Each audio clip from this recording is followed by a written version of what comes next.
Gente, tudo bom? Aqui quem está falando é o professor Daniel de Química e hoje a gente vai falar sobre soluções, beleza? Vem comigo!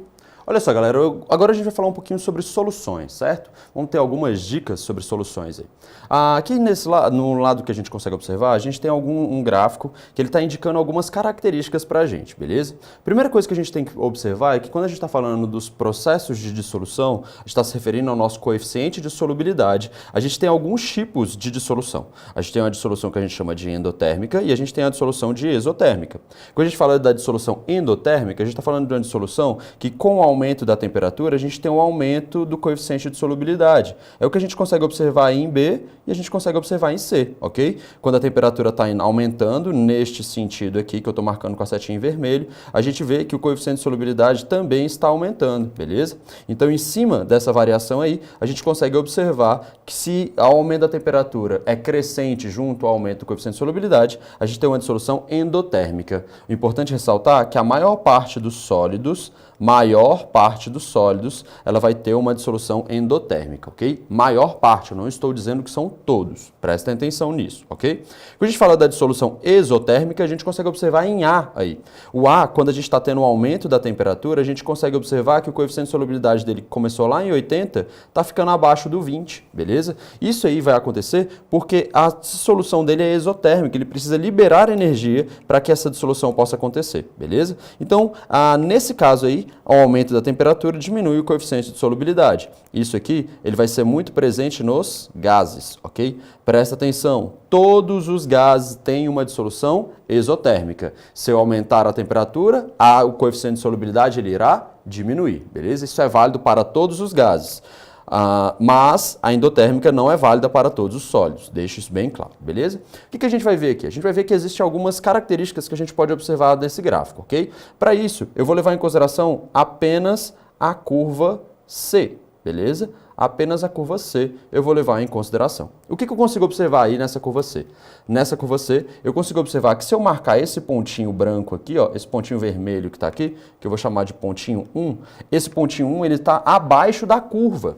Se eu consigo marcar um ponto abaixo da curva de solubilidade, eu estou dizendo que esse ponto 1 aí, ele está se referindo a uma solução que eu chamo de solução insaturada. O que é essa solução insaturada? Solução insaturada é uma solução que ela tem uma quantidade de soluto inferior ao coeficiente de solubilidade, beleza? Ou seja, eu ainda consigo adicionar a diferença que existe entre o ponto vermelho e o ponto verde, e a linha verde, beleza? Então aí eu ainda consigo colocar mais soluto lá dentro e ele vai permanecer perfeitamente solubilizado, beleza? Vou marcar um outro ponto, vou marcar o ponto 2 aqui, ó. Esse ponto 2 está em cima da reta, ok? Se o ponto 2 está em cima da curva de solubilidade, ele está me indicando que essa solução é uma solução saturada. O que significa, Daniel? A solução saturada é uma solução que ela tem a quantidade máxima de soluto dissolvido dentro daquela quantidade de solvente, naquela determinada temperatura, beleza? Então ali a gente tem a quantidade máxima de soluto que a gente pode ter, ok? Vou marcar mais um ponto, vou marcar o ponto 3 aqui, ó. Ponto 3 está aqui em cima.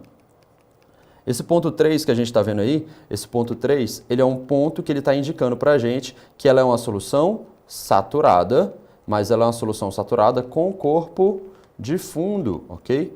Com corpo de fundo ou com precipitado, beleza? O que significa? Isso significa que ela está acima da minha curva de solubilidade. Isso significa que toda essa distância que a gente tem aqui, a gente só tem uma parte dela solubilizada. A gente só tem até esse pontinho vermelho aqui, que eu estou colocando o S do lado. Esse ponto S é o que eu consegui solubilizar e tudo que está acima dela, ela está na forma de corpo de fundo, beleza? Está na forma de precipitado. Então, toda essa linha vermelha que a gente tem entre o ponto S e o ponto 3, a gente tem aí o que a gente chama de precipitado, beleza?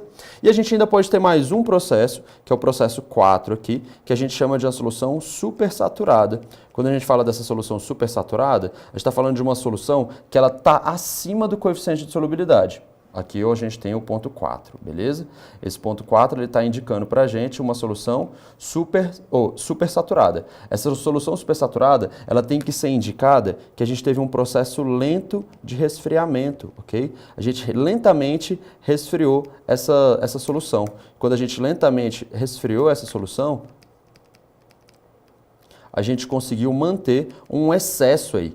Aqui a gente tem a diferença de do que deveria estar solubilizado e o que está solubilizado. Como assim? Enquanto aqui nesse ponto S1, nesse ponto S' que a gente tem aqui, a gente teria que ter a quantidade máxima de soluto dissolvido, na solução supersaturada eu consigo solubilizar o excesso também. Isso aconteceu por conta de um lento resfriamento. Se eu tivesse feito esse resfriamento de maneira muito abrupta, isso não teria acontecido. Mas como eu fiz ele de maneira lenta, eu consegui manter isso aí, beleza? Eu consegui manter esse excesso dissolvido dentro da minha solução, beleza?